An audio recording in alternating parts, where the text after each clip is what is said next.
Kanalımdan herkese selamlar. Yepyeni bir modelle yine beraberiz. Bebeğimin adı Sıla. Sıla bebek 30 santim boyunda. Şöyle ölçtüğüm zaman tam 30 santim boyunda. Gövdesini örerken çapraz sık iğne kullandım. Bakın, çapraz sık iğne ile ördüm. Kıyafetlerin hepsi üzerinden çıkabiliyor. Yeleğimiz, kazağımız ve pantolonumuzla çok güzel bir kız oldu. Saçlarını düzleştirmeye çalıştım. Kademeli, aynı sayıda değil saç uzunlukları. Bebeğimin kollarında tel kullandım. Ayrıca boynunda da kullandım. Kafası döner kafa şeklinde yaptım arkadaşlar. 360 derece kafası dönebiliyor.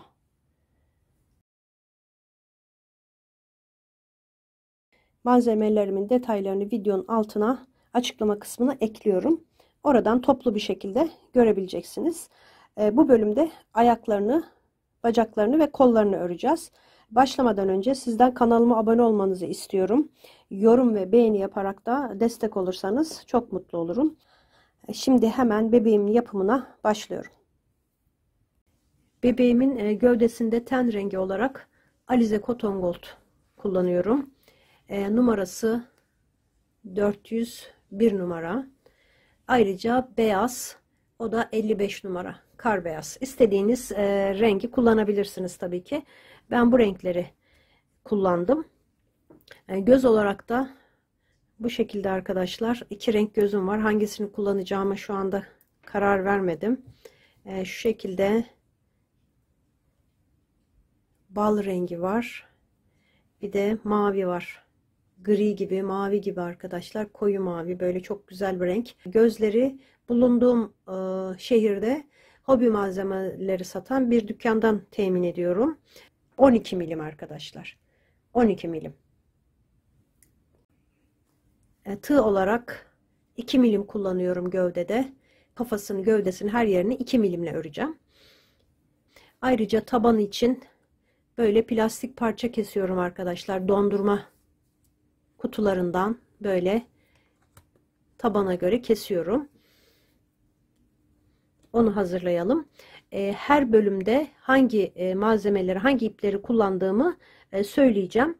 Ayrıca toplu bir şekilde videonun altına da malzemeleri yazacağım arkadaşlar. Oradan bakabilirsiniz. Gövdemiz bu şekilde, bakın.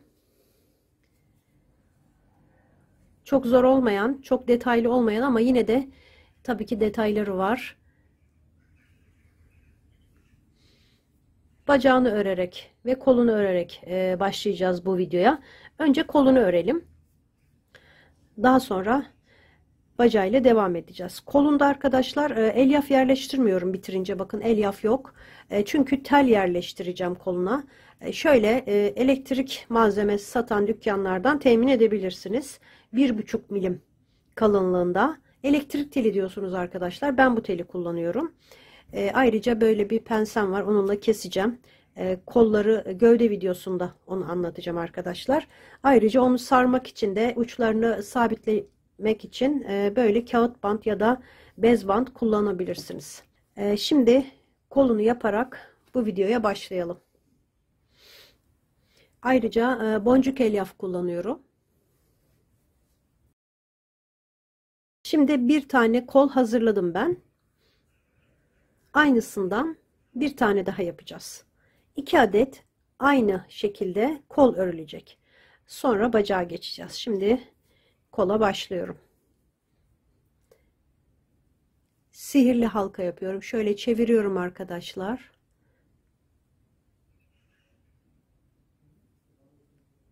Bir zincir çektim. Şunu da söyleyeyim. Çapraz sık iğne ile ben yaptım bebeğimi. Bakın. Çapraz sık iğne. Hoşuma gitti arkadaşlar. Daha önceki bebeklerimde bazılarında kullandım. Afra bebekte kullandım. Bir de bu bebekte de bu şekilde çapraz sık iğneyi kullanmak istedim. daha düzgün oluyor. Şöyle düzgün oluyor arkadaşlar. Çok sıkı örmeseniz bile, ben sıkı örüyorum gerçi. Bu da bakın çok sıkı. Aralarının açılması daha zor oluyor çapraz sık iğnede. Yani delik oluşumu daha aza iniyor. Ben öyle tespit ettim. Şimdi başlıyorum kola. Sihirli halka yaptım. Bir tane zincir çektim. Bakın bir tane sık iğne yaptım. Normal sık iğneyle de yapabilirsiniz. Hiçbir farkı yok. Yani bebeğinizi baştan sona normal her zaman yaptığımız sık iğne şekliyle de örebilirsiniz. O sizin tercihinize kalmış. Eğer bu şekilde zorlanıyorsanız düz sık iğne de yapabilirsiniz. Şimdi bir tane yaptım. Bakın çapraz sık iğne şöyle tığ üstten geçiriyoruz. Bakın tığ üstten geçirip sık iğnemi yapıyorum. Bu şekilde bakın. Tığ üstte, ip altta. 3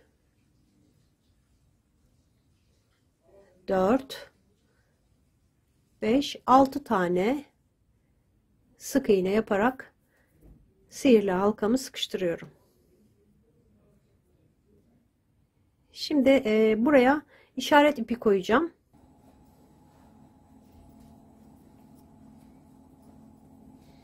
Şimdi ikinci sıraya geçiyorum. Hemen ilk sık iğne burada.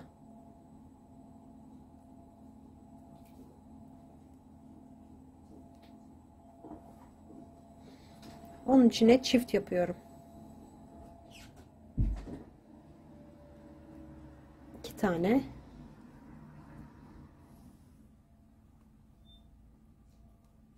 Her birine 2 tane yapacağım. Her sık iğnenin üstüne 2 tane. 6 tane sık iğnemiz var. 6 tane çift yapacağım.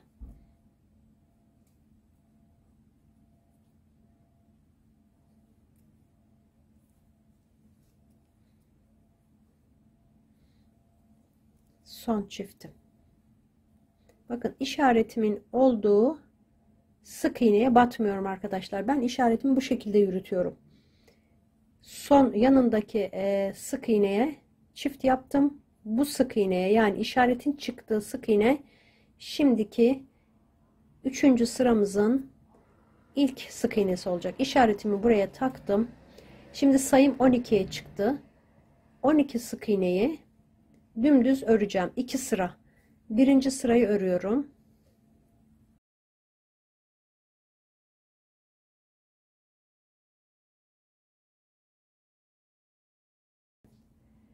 İşaretim bu tarafta. Bunu özellikle vurguluyorum arkadaşlar. Çünkü işareti yanlış yürüttüğünüzde kolda pek fark etmeyebilir ama bacakta ve vücutta her yerde arkadaşlar aslında bunu doğru yürütmemiz gerekiyor. Bu şekilde yapıyoruz. Buradan çıkarıyoruz. Buraya takıyoruz. Şimdi sıra başımız burası. Şimdi ikinci sırayı da örüyorum. İkinci sırayı da 12 sık iğne olarak tamamlıyorum.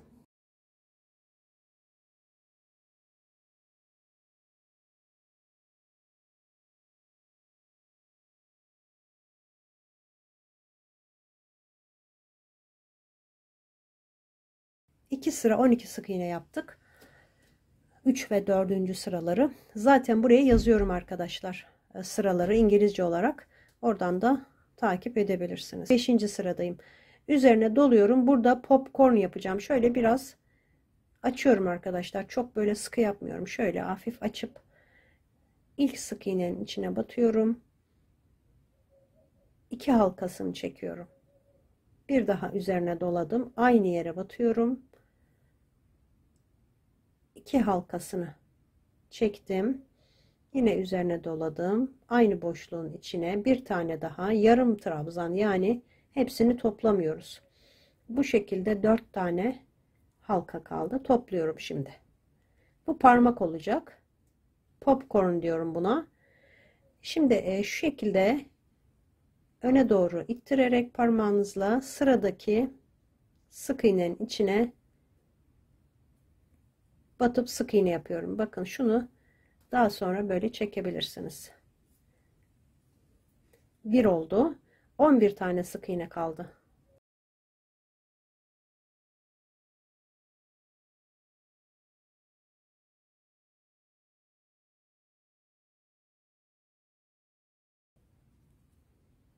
11.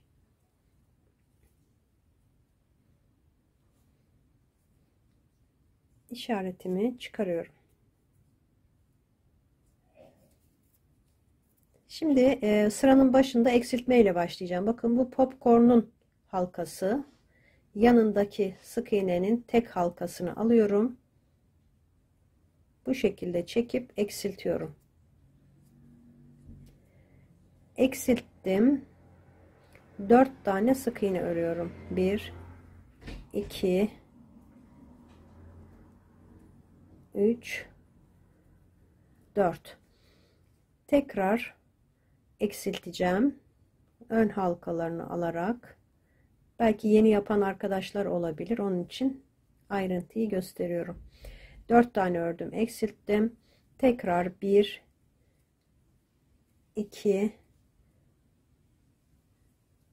3 4 tane ördüm.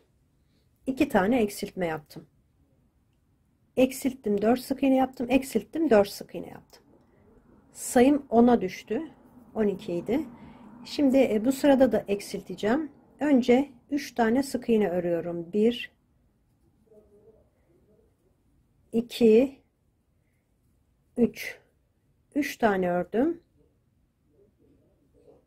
Eksilttim. Tekrar 3 tane öreceğim. 1 2 3 tane ördüm. Eksilttim. Sayım 8'e düştü. Şimdi bir sıra 8 sık iğne yapacağım. Bir sıra örelim arkadaşlar. 8 sık iğne. Bir sıra 8 sık iğne ördüm. Şu popcorn arkadaşlar, şuradan tığınızı geçirip biraz çekebilirsiniz. Şöyle dışarı çıkarabilirsiniz. Daha belirgin oluyor. Bu sırada arttırma yapacağım. İşaretimi aldım bu tarafa. Şu sık iğneyi atlamayın arkadaşlar. Orada bazen görünmeyebiliyor.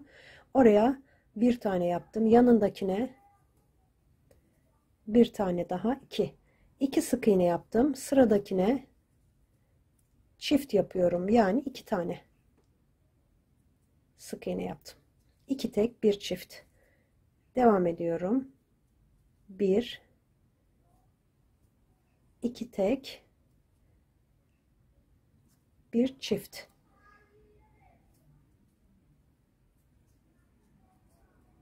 Şimdi burada bir tane örüyorum.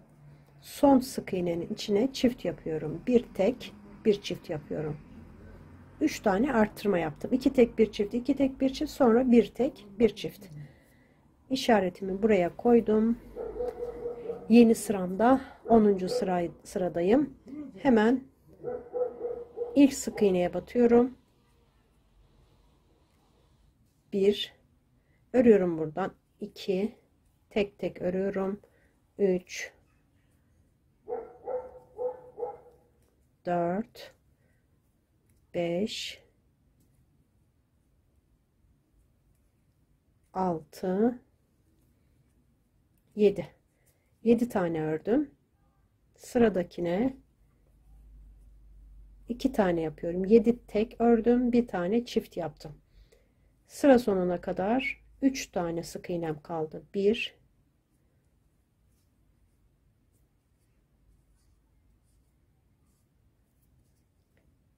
2 3.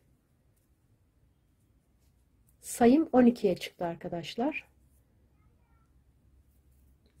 Şimdi 12 sık iğneyi 16 sıra dümdüz öreceğim. Bakın burada olduğu gibi buradan itibaren 16 sıra. İşaretimin yerini kaybetmeyin arkadaşlar, işaretinizi. Yani sonradan da takip edebilirsiniz. Burada bırakıp her sırada değiştirmeseniz de, ama işaretin olduğu yeri kaybetmiyoruz arkadaşlar.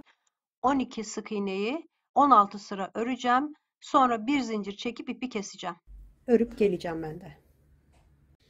Şimdi bacak yapacağız arkadaşlar. Bacağın ikisi de belli bir yere kadar, son sıraya kadar arkadaşlar aynı yapılacak. Aynı bacaktan 2 tane öreceğiz. Ben şimdi bir tane ördüm. İkincisini beraber yapacağız. Beyaz ipimi aldım. Gördüğünüz gibi çorap detayımız var. Zincir çekeceğim. 1 2 3 4 5 6 7 tane zincir çektim. İkinci zincire batıyorum. Çapraz sık iğne ile örüyorum yine. 2 oldu. Zincirin tek halkasına batıyoruz. 3 4 5 tane sık iğne yaptım. Bir tane zincirim kaldı. Zincirin içine batıyorum. Son zincire.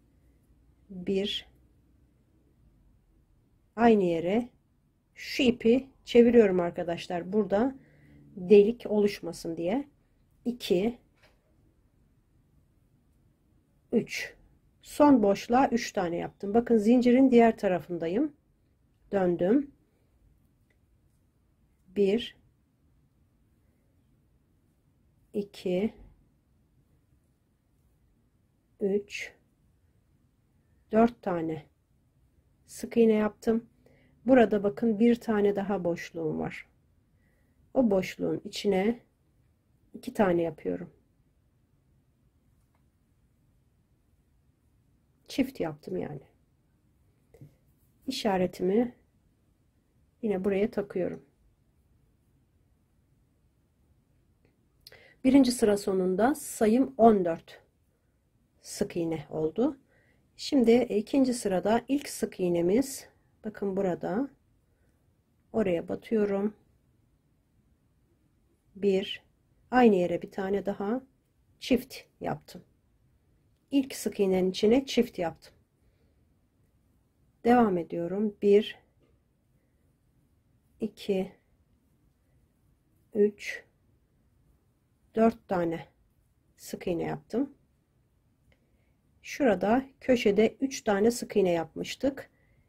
O 3 sık iğnenin her birine çift yapacağım. Birinci çift. Aynı yere 2 tane.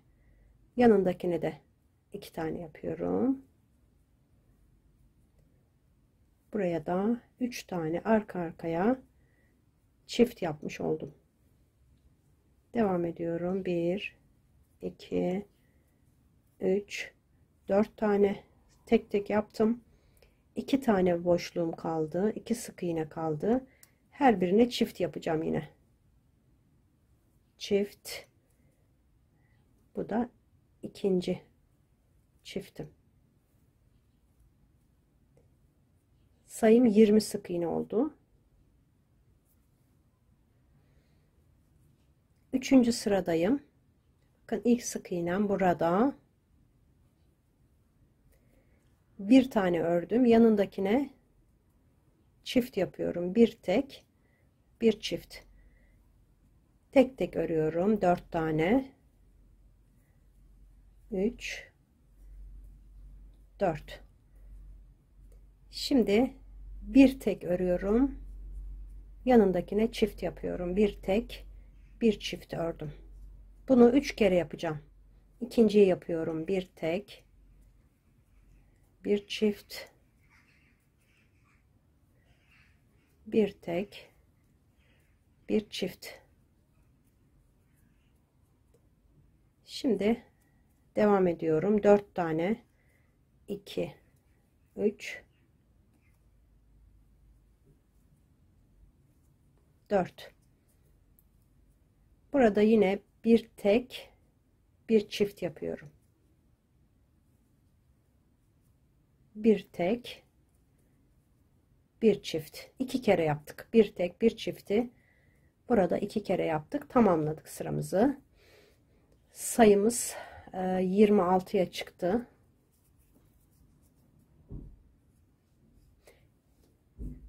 Şimdi 2 tane örüyorum. Tek tek. Üçüncüsüne çift yapıyorum. 2 tek, bir çift.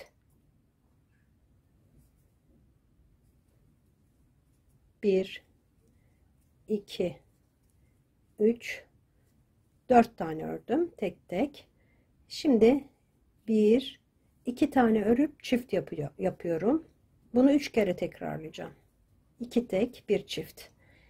2 tane tek tek örüyorum. Üçüncü boşluğun içine çift yapıyorum. 2 tek, 1 çift. Devam ediyorum. Tek tek 4 tane örüyorum. 3 4. Burada yine 2 kere arttırma yapacağım. 1 2 tane tek tek ördüm. Sıradaki sık iğnenin içine çift yapıyorum. Tekrar 2 tane tek tek ördüm. Son boşluğun içine çift yaptım. Sayım 32 sık iğneye çıktı.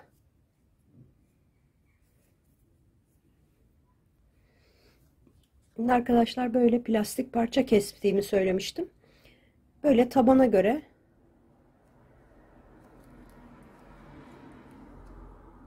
plastik parçayı kestim. Bunu bu şekilde koyup etrafından çizin. Biraz büyük oluyor o zaman arkadaşlar. Biraz daha küçültebilirsiniz. Çünkü bunun içine tam oturması gerekiyor. Ben ayağı yaptıktan sonra birkaç sıra sonra bunu yerleştireceğim. Eğer büyük gelirse biraz kenarlarından küçülteceğim. Şimdi bakın normalde şu şekilde batıyoruz sık iğnelerin içine. Bu sırada ortasına batıp arkasından çıkacağız. Bakın böyle tek kanatları burada kalacak. Bir oldu. Bakın yine ortasından battım. Arkadaki halkasına batıyorum. 3 4 5 bu şekilde 6 7 böyle devam edeceğim. 32 tane sık iğne yapacağım. Sadece batış şeklimiz bulo deniyor arkadaşlar. Arka lobundan batıyoruz. Böyle buraya kadar tamamlayıp geliyorum. Tamamladım sıramı. 32 tane bulo arka lobdan yani sık iğne yaptım arkadaşlar. Son sık iğne de burada. Şimdi normal öreceğiz artık. Normal batıyorum. 32 sık iğneyi 2 sıra daha öreceğim. 6 ve 7. sıralar. Şurada yazıyor zaten arkadaşlar. Bazen sıraları niye söylemiyorsunuz diyorsunuz. Yani sıra numarasını. Burada yazıyorum. Oradan takip edebilirsiniz hangi sırada olduğumuzu. Şimdi ben 2 sıra daha 32 sık iğne bir sıra yapıp buraya geleceğim. Sonra bir sıra daha yapıp geleceğim. 2 sıra daha ördüm. Toplam tabandan sonra 3 sıra oldu. Şimdi 8. sıradayım. 1 2 3 4 5 6 tane tek tek ördüm. Şimdi bu 6 burada kalıyor. Buradan sayıyorum. Bir tane örüyorum. Eksiltiyorum. Bir ör. Bir eksiltme. 2 oldu. 2 kere eksilttim yani. Bir ör. Bir eksiltme. 3 oldu. Bir tane tek örüyorum. Eksiltiyorum. 4 oldu. Bir ördüm. Bir eksilttim. 5 oldu. Bir ördüm. Eksilttim. 6 oldu. 6 kere eksiltme yaptım. Şimdi devam ediyorum. 1 2 3 4 5 6 7 8 tane sık iğnemi tek tek ördüm. Şimdi arkadaşlar işaretimi çıkarayım. Şimdi plastik parçayı yerleştireceğim. Ben daha önce yerleştirdim arkadaşlar. Biraz zor içine yerleşti. Biraz içine yerleştiği için bu tabanın aynısı gibi görünüyor. Bakın. Ama içine yerleştirdiğim zaman biraz büyük geliyor. O yüzden çok az keseceğim.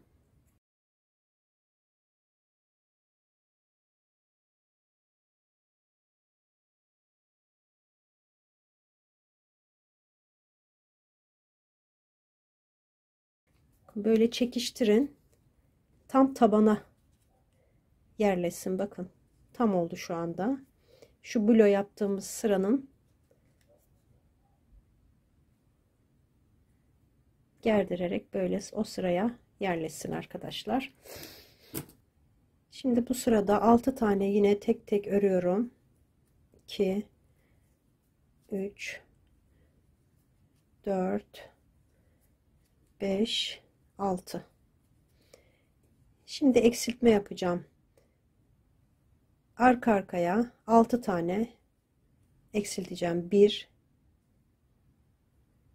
sıkıştırın şöyle ipi arkadaşlar. 2, bakın böyle aldıktan sonra şu ipi sıkıştırın.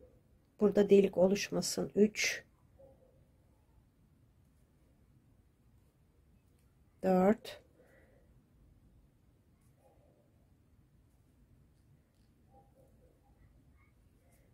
5, 6. 6 tane arka arkaya eksilttim. Şimdi tek tek sıra sonuna kadar 8 sık iğnemi öreceğim.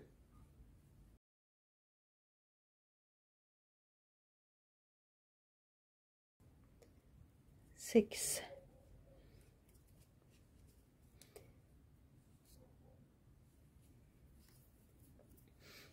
Yine bu sırada da eksilteceğiz.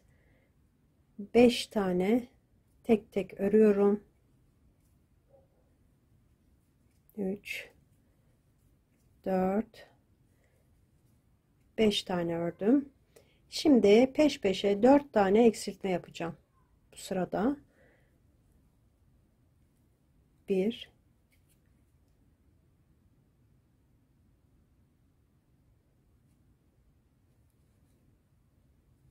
2,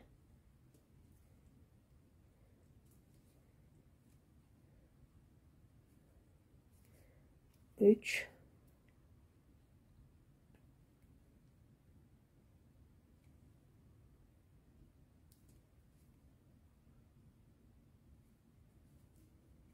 4. Sıra sonuna kadar öreceğim. Şurayı sıkıştırıyorum. 1, 2, 3, 4,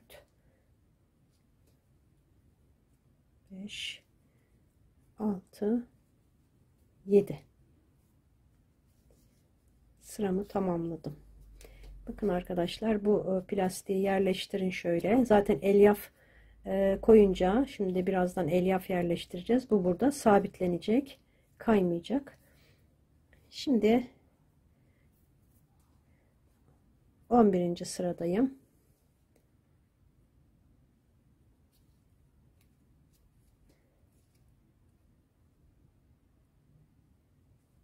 Bir, 2, 3, 4 tane ördüm. Eksilteceğim.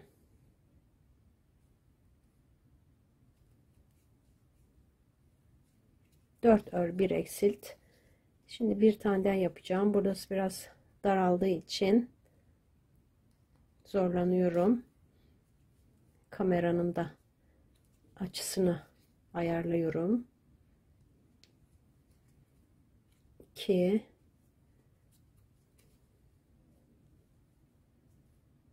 3, 4. 4 tane ördüm yine. Eksilttim. 4 ör, 1 eksilti 2 kere yaptım. Sıra sonuna kadar 4 tane sık iğnem kaldı. Burada 2 3 4 sayım 14'e düştü arkadaşlar. Şuradan dediğim gibi kaç sık iğne, sıranın sonunda kaç sık iğne oluyor, hepsini takip edebilirsiniz. Bazen ben unutabiliyorum arkadaşlar sıra sonunda sayıları söylemeyi, ama orada yazılı zaten. Şu anda 14 sık iğneye düştü sayımız. Şimdi 14 sık iğneyi dümdüz 2 sıra öreceğim.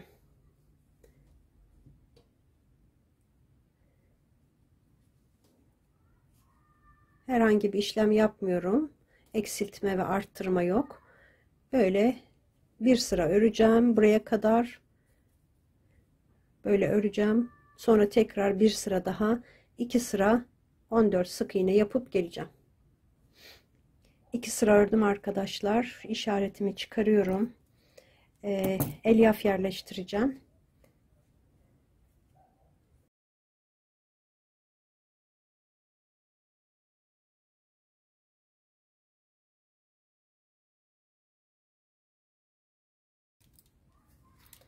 Sıkı bir şekilde yerleştirin arkadaşlar. Bayağı burnu, şu kısımları. Çünkü bacaklarında tel kullanmadım. Zor oluyor arkadaşlar tel yapmak, tel kullanmak. Ama isterseniz tel de yerleştirebilirsiniz.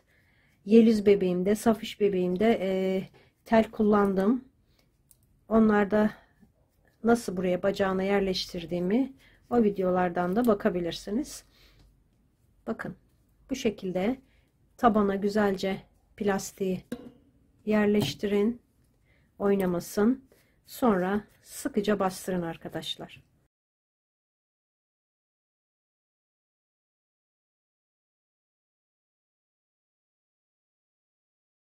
Ayakta durması için tabanının düz olması gerekiyor. Ayakkabı da giyince daha düzgün olacak. Bakalım iki ayak tabanı eşit mi? Evet.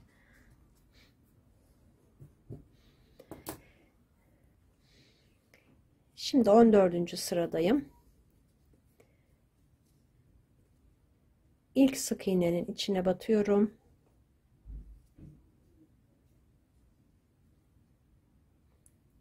Çift yapıyorum. 2 tane yaptım. Sıraya çift yaparak başladım. Sonra 11 tane sık iğne örüyorum.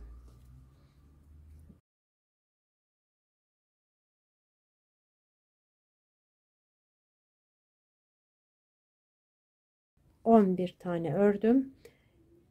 Sıradaki sık iğnenin içine çift yapıyorum. Bir tane sık iğnem kaldı. Tek örüyorum onu da. 11 tek bir çift yaptım. İlk başta çift, 11 tek bir çift ve bir sık iğne. Şimdi ten rengine geçeceğim. İşaretimi buradan çıkarayım arkadaşlar. Şimdi ten rengi ipimi alıyorum. Beyaz ipimi kesmedim. Ön tarafa aldım şöyle. Sıradaki sık iğnenin içine batıyorum.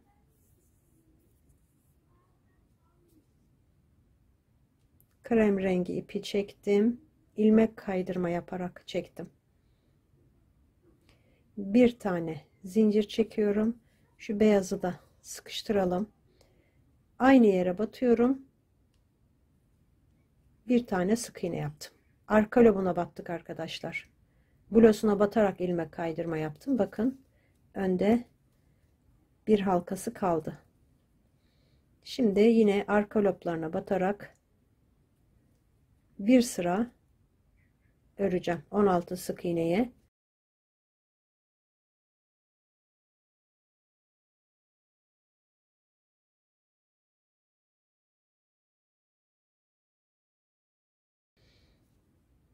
Burada bir tane daha var. 16 tane sık iğne olmalı arkadaşlar. Burada dikkat edin.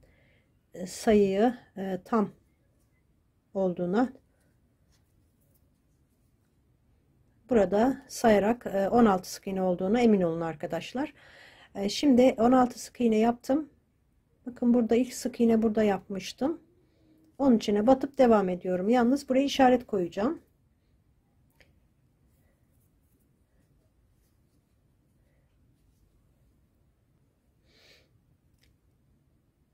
Şimdi 16 sık iğneyi 2 sıra daha öreceğim. Düz batıyorum artık. 2 sıra daha.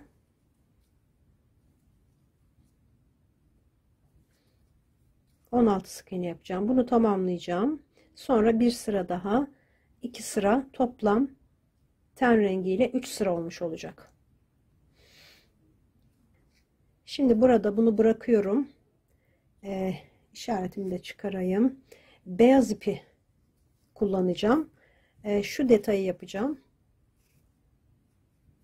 Çorap kenarını yapacağız. Bu krem rengi ipi daha bağlamadık arkadaşlar. Şimdi beyazı bitirince ikisini bağlayacağız. Şimdi şu şekilde ayağımı yine tutuyorum. Şurada ilk battığımız sık iğne, oraya tığımı geçirip ipi öne aldım. Bir zincir çekiyorum. Aynı yere batıp sık iğne yapıyorum. Burada ön halkaları kalmıştı. Oralara yapıyoruz. Şöyle tutun arkadaşlar. Arkaya doğru yatırın. 2 3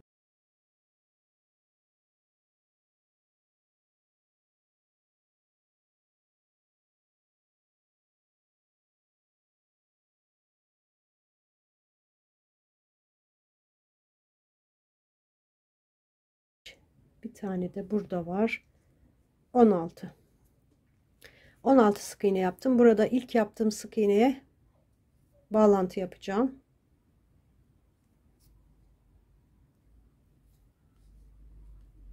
İlmek kaydırma yapıyorum. Zincir çekmeden ipimi biraz uzun bıraktım. Kestim.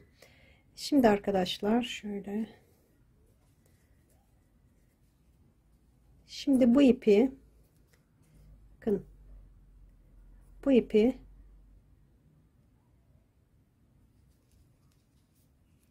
şuraya geçiriyorum, tığımı ilmek kaydırma yaptığım yere, sonra bu tarafa çektim. Daha sonra bakın bu sondaki sık iğnenin tek halkasına buradan geçirip arkaya aldım. Şurada bağlantı yeri düzgün olsun diye arkadaşlar. Şimdi bu ipi içeri çekeceğim. Şunun yanına,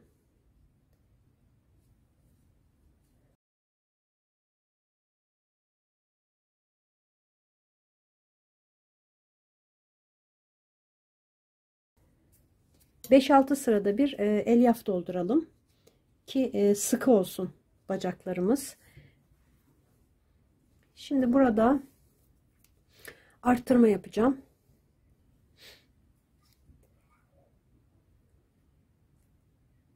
Bir tane ördüm. Yanındakine çift yapıyorum. Bir tek, bir çift. Sonra öreceğim. 12 tane sık iğne yapacağım.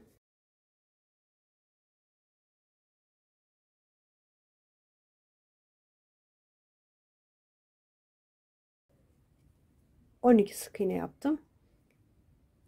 Sıradakine çift yapıyorum. Bir tane tek sık iğnem kaldı. Onu da ördüm. Sayım 18'e çıktı.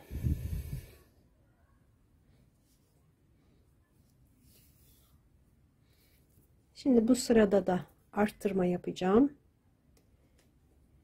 Bir, iki tane ördüm tek tek, sıradakine çift yapıyorum. 2 tek, bir çift. Daha sonra yine 12 tane sık iğne yapacağım.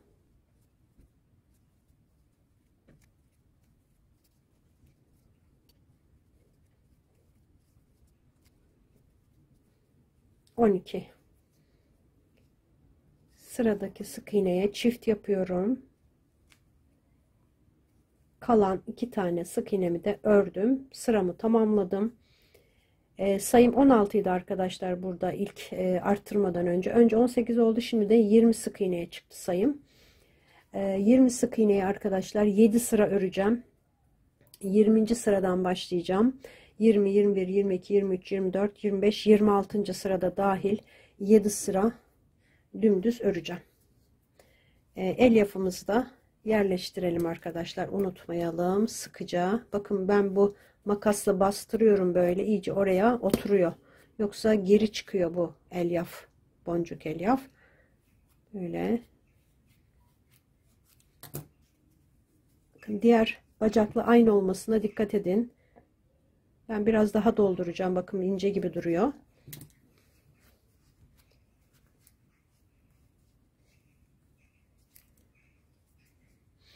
Böyle dolduracağım. Şimdi 7 sıra daha 20 sık iğneyi 7 sıra daha dümdüz, işaretimizi kaybetmeyelim arkadaşlar. İşaretimi buraya takacağım. Her sırada ya da hizalayın arkadaşlar. Son sıraya kadar kaybetmeyin işareti. 7 sıra daha örüp geliyorum. 20 sık iğneyi 7 sıra ördüm. Bakın 2, 4, 6, 7. Şimdi 27. sıradayım. 1, 2 tane sık iğne yaptım. Eksiltiyorum. Devamında 12 tane sık iğne öreceğim.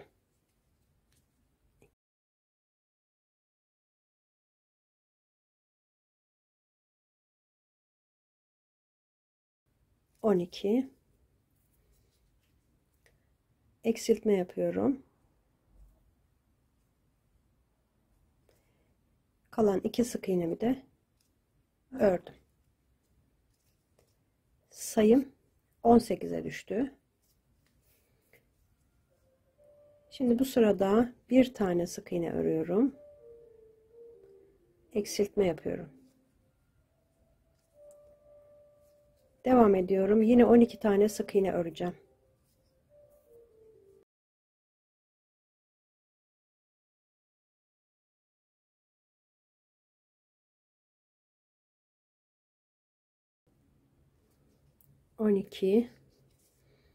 Eksiltme yapıyorum.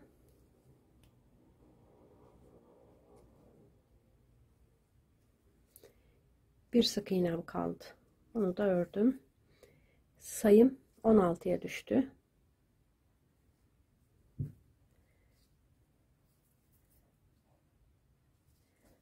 Şimdi bu sırada diz kısmını oluşturacağız. 7 tane sık iğne örüyorum.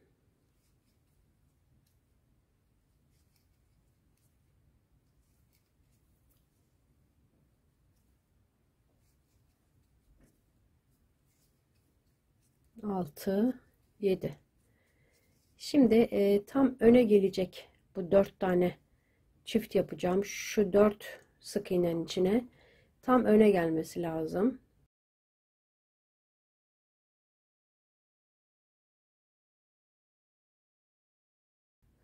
Çift yaptım.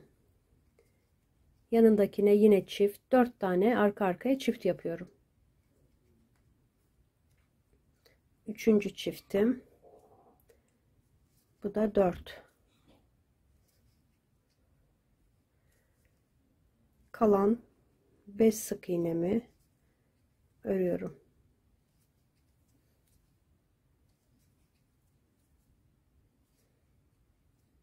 Sayım 20 oldu.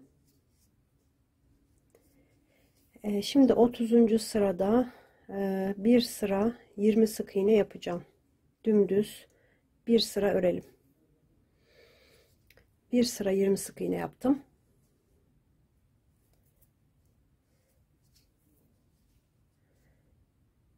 Şimdi burada 5 tane örüyorum. 2, 3, 4, 5 tane tek tek ördüm. Eksiltme yapıyorum.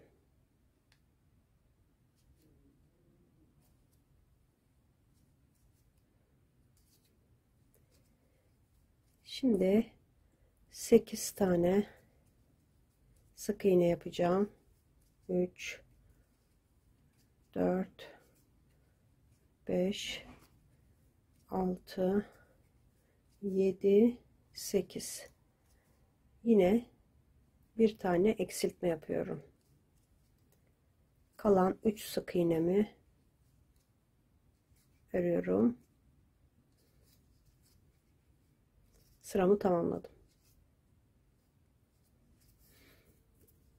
Sayım 18 sık iğne. Bir sıra şimdi arkadaşlar, bir sıra 18 sık iğne öreceğim. Bir sıra ördüm. Şimdi 33. sıradayım. 33. sırada da 3 tane sık iğne yapıyorum. Bu kez arttırma yapacağım. 3 ördüm. Sıradaki boşluğa çift yapıyorum. 3 tek, 1 çift. Devam ediyorum. 1 2 13 tane sık iğne öreceğim.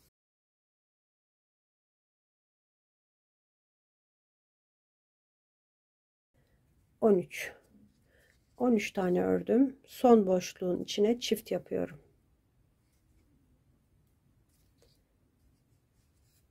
Sayım 20'ye çıktı. Yine bir sıra 20 sık iğne yapacağım. Bir sıra örelim. 20 sık iğneyi bir sıra yaptım.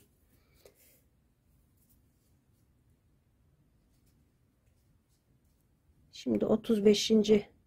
sıradayım. 1 2 3 4 tane sık iğne yaptım. Sıradaki sık iğnenin içine çift yapıyorum. 4 tek, 1 çift yapmış oldum. Yine 13 tane sık iğne yapacağım.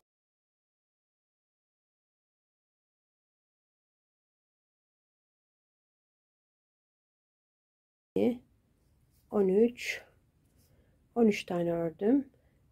Sıradaki sık iğneye çift yapıyorum. Bir tane sık iğnem kaldı. Onu da yaptım. Sayım 22'ye çıktı.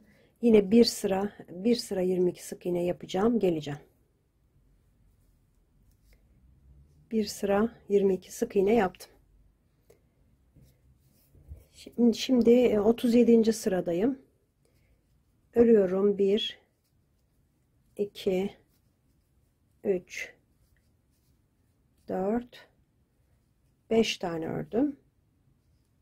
Sıradaki sık iğneye çift yapıyorum. 5 tek, 1 çift. Yine 13 tane sık iğne öreceğim.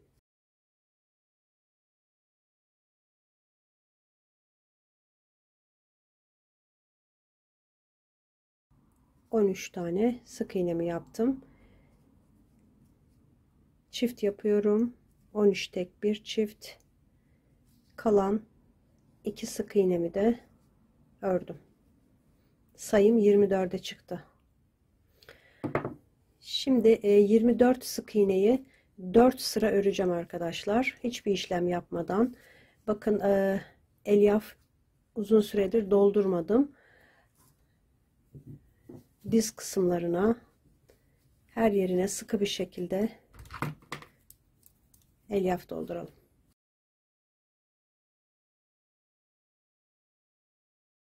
Şimdi 4 sıra daha 24 sık iğne yapacağım. Geleceğim. 4 sıra ördüm arkadaşlar 24 sık iğneyi.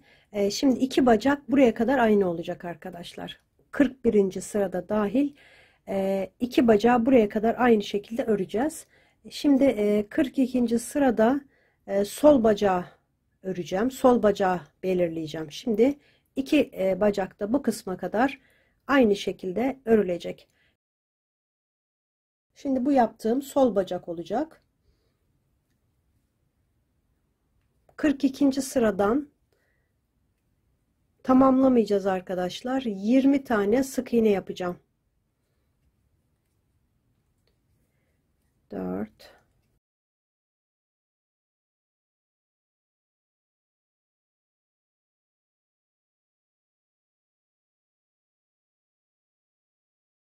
20 tane sık iğne ördüm. Burada bakın 4 sık iğne kaldı. Tamamlamadım sırayı. 20 sık iğne örüp bir zincir çekip ipimi kesiyorum.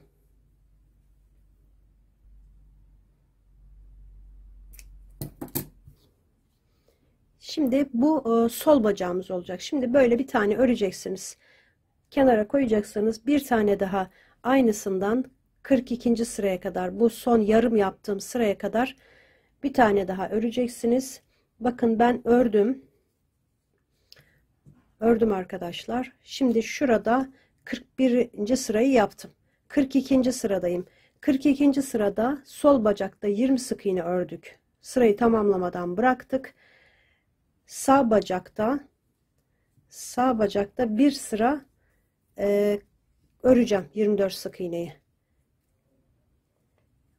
Bu bacakta tamamlayacağım. Böyle bir sıra 24 sık iğne yapıyorum.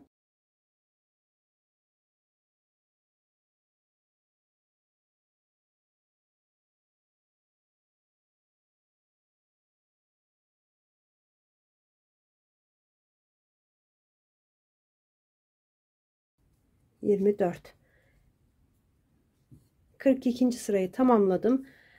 Sonra burada 10 tane daha sık iğne öreceğim ve bitireceğim sağ bacağımı. Bu sırada 10 sık iğne örüyorum.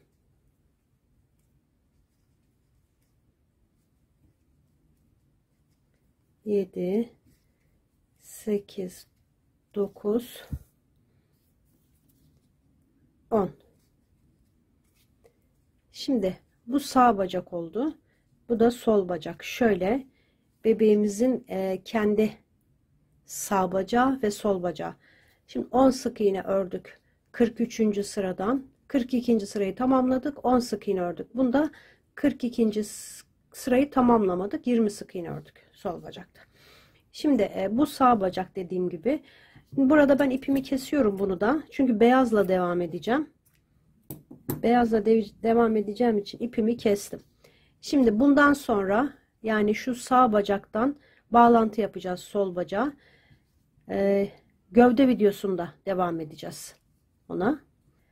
Bacaklarımızı tamamladık. Kollarımızı da ördük. 2'şer adet. Böylece bu videonun sonuna geldim arkadaşlar. Gövde videosunda görüşmek üzere. Hoşça kalın.